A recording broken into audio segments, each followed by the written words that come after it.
Us off, Jordan. Thank you. As you know, yesterday the House passed the SAVE Act, and many married women, soon-to-be married women, are concerned that the new voter ID requirements may inhibit their access to the polls. What assurances can you give women voters in America to ease their concerns? Sure. Well, the SAVE Act, as you mentioned, was passed by the House yesterday. This is the Safeguard American Voter Eligibility Act. I believe I'm getting that correct. And this act is a common sense measure. It would require proof of citizenship for voting in our elections. The Democrats have been fear-mongering about this bill, have been saying that married women, if their name has changed, they didn't change it on their identification, would not be able to vote. That is complete fallacy. There are outlined in the bill about how to avoid that. The president very much supports a common sense solution to ensuring that only citizens can engage in our elections. This is critical to improving the integrity of our elections and also the trust that American citizens need to have in our electoral process. So the president supports this bill, and that is a myth that has been proven wrong by the text of this bill, and I believe some of the co-sponsors of the bill have been very vocal in addressing that, and certainly I myself, as a married woman, would not stand before this podium if the president did not support such a common sense measure. Thank you. For my next question, I actually want to give a voice to the American people. I sourced a question from one of my listeners. Her name is Bryn. She is from Oregon. And she asked, what, if any, plans do you have, the administration, for the money that will be generated by tariffs imposed on foreign goods? How will the administration facilitate the development of American industries when many critical components, labor, parts, etc., are much cheaper and more feasible from foreign entities? It's a great question from your listener, and I want to thank her for submitting it to you to ask. That's the part of the new media seat, is so that everyday Americans across the country have a voice in this room. So thank you again for being here. Thanks for the question.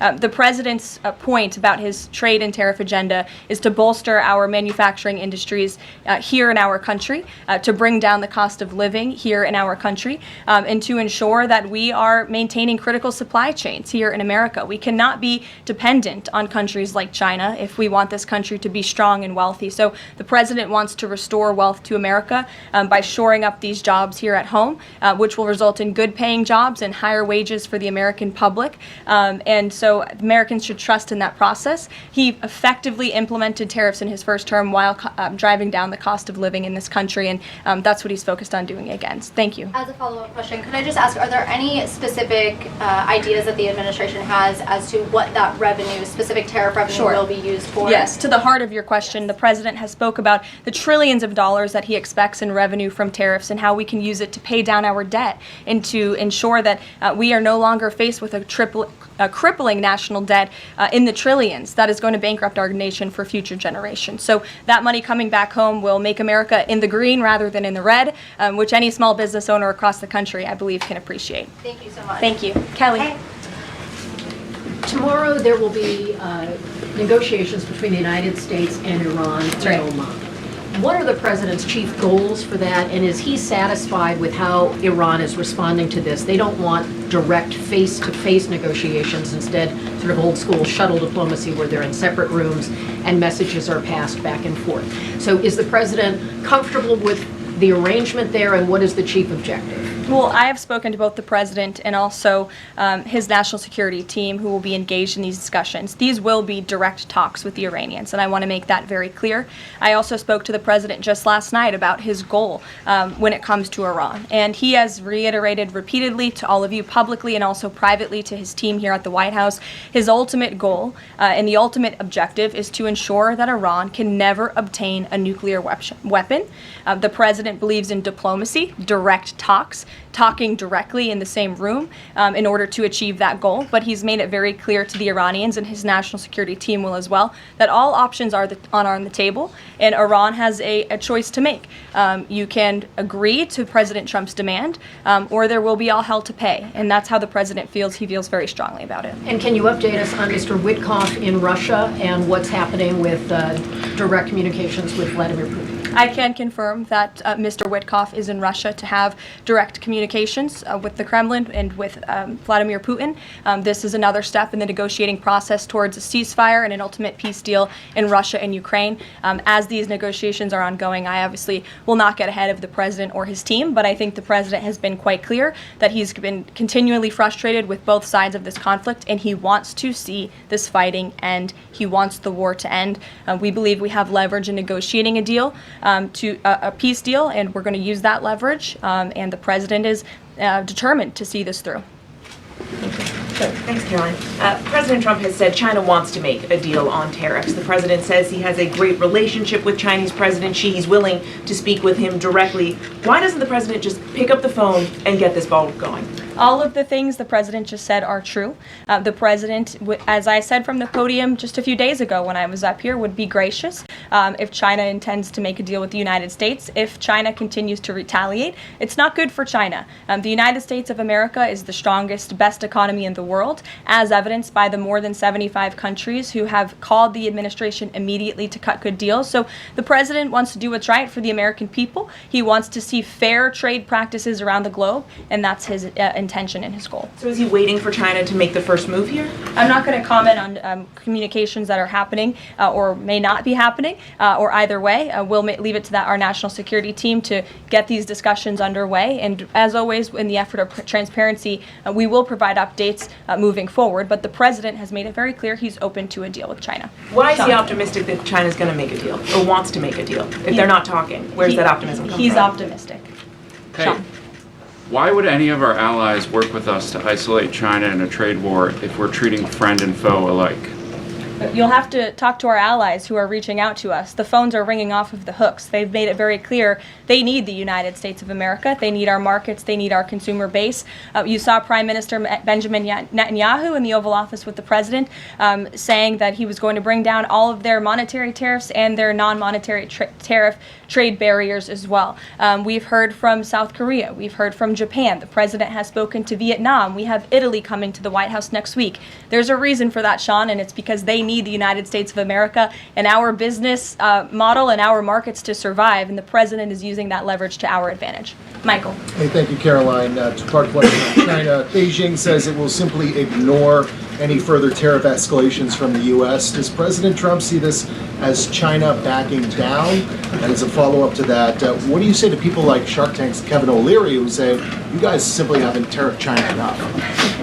Look, the tariff rate on China remains where it was yesterday, at the 145% level. The president made it very clear when the United States is punched, he will punch back harder. And he hopes to make a deal that benefits the American worker and our companies that have been ripped off for far too long. And he's finally taking bold and courageous action to do that. You know, taking on China is, in the terms of trade and tariffs, is something that both Democrats and Republicans alike have spoken about for decades. President Trump is finally doing it. Caroline, real quick, the president of El Salvador is coming to the White House on Monday. Does President Trump want him to bring Kilmar Abrego Garcia with him?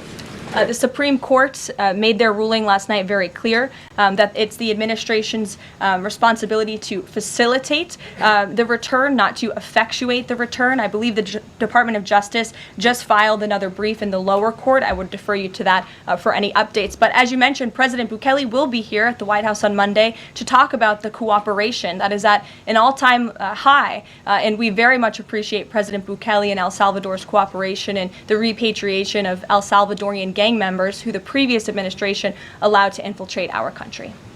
Sure. Thank you very much, Caroline. The president spoke quite highly of the great relationship that he has with the Turkish president. We know that the president might be heading off to the Middle East very soon. Is he planning to meet with the Turkish president, either here in the White House or in Turkey? Any plans? I don't have any details about the president's overseas trip other than to say he was surely going to Saudi Arabia. There could be more countries as part of that trip. We're working on the details, and as I've said repeatedly, we will provide the details of that trip as soon as possible. A trip to Turkey or his invitation to the Turkish president is under consideration? I'm not going to comment on the details of the trip, but once they're confirmed, I will certainly let you all know. Yes, Stephen. Thank you, Caroline. I'd like to ask you about presidential health and also about tariffs. On presidential health, are there plans for the president's physician to come here and take our questions? And also, President Trump repeatedly makes remarks about the former president's health. Is he considering using his executive powers to bring any greater transparency there? As I have said, the president is undergoing his long-scheduled physical. It's a yearly physical that every president receives, and we will provide an update on that by the president's physician as soon as we possibly can. And about the former president and transparency regarding his health, are there... Well, I can tell you there was certainly a lack of transparency from the former president, from the entire former administration, and frankly, a lot of people in this room when it came to the health and the competence of the former president of the United States, Joe Biden. There was one of the greatest cover-ups and frankly political scandals this nation has ever seen. It's been unraveled in some recent books that are being written by journalists who engaged in that cover-up and scandal, which is quite ironic. But this president is clearly committed to transparency. You in this room see him and hear from him on a daily basis. You in this room know from covering him, it's hard to keep up with him. He is a machine working around the clock every single day. And the physician, after today's physical, will provide an update on the report in the effort of transparency. If I could ask about tariffs, there have been big swings this week in the Treasury bond yields. There's a theory that it might be because of China dumping these as leverage, driving up costs for U.S. loans like mortgages. Does the White House have evidence that this is in fact a result of Chinese dumping, and if so, is there a message on that? Not to my knowledge, but I would check in with the Treasury Department on that. I can tell you, I know our Secretary of Treasury, Scott Bessent, is keeping a very close eye on the bond market. He spoke about it at the White House this week, and I know he's keeping his eyes on it day to day. Ed. Thanks. Thank you, Carolyn. So the administration, I have an administration source who's telling me that we're weeks away from the first deal with the country over tariffs. Where is the administration? How soon can we see that? And what country is that first one?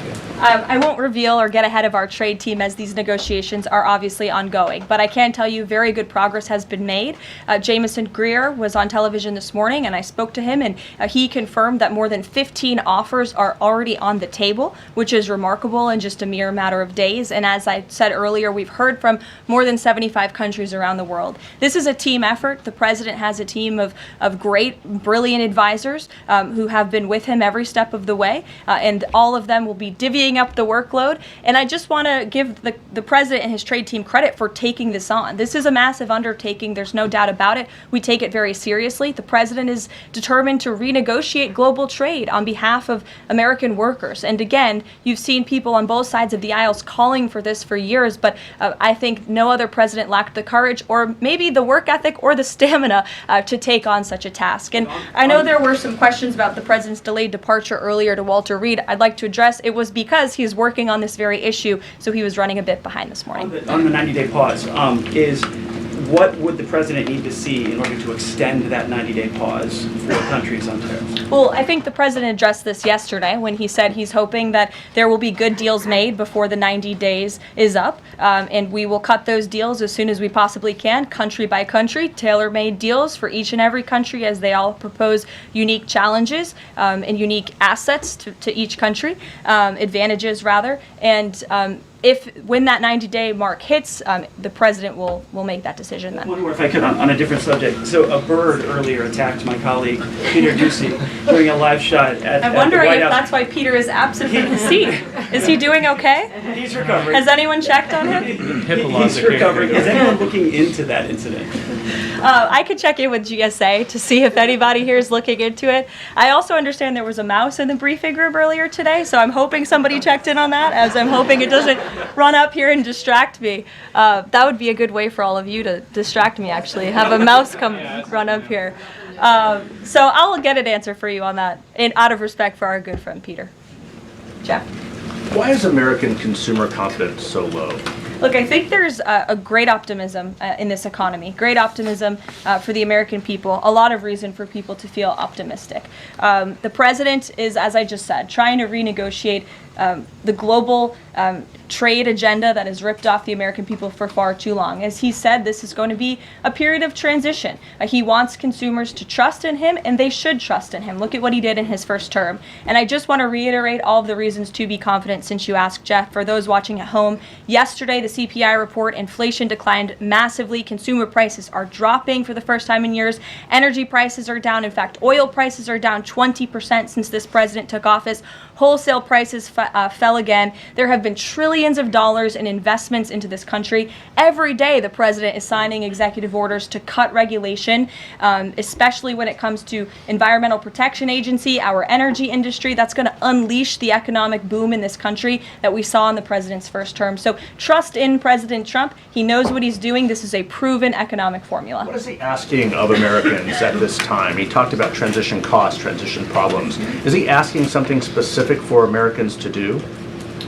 No, I think the president is asking for Americans trust in Trump, as I just said, trust in his economic agenda and formula. It's a proven formula that works. And by the way, clearly the American people do in fact trust him because they did just overwhelmingly elect him to this office. Jennifer.